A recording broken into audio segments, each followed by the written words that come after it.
Pinangunahan ni AFP Chief of Staff General Romeo Browner Jr. ang monitoring patrol at site visit sa loob ng Area of Responsibility ng Joint Task Force Malampaya kahapon.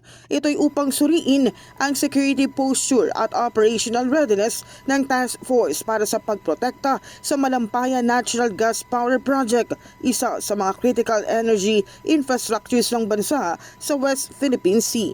Idiniin ni General Browner ang kahalagahan ng patuloy na pagbabantay at profesionalismo ng mga tauhan sa seguridad ng offshore resources at pinuri ang dedikasyon at kahandaan ng mga personnel ng JTF Malampaya sa harap ng patuloy na hamon sa maritime security.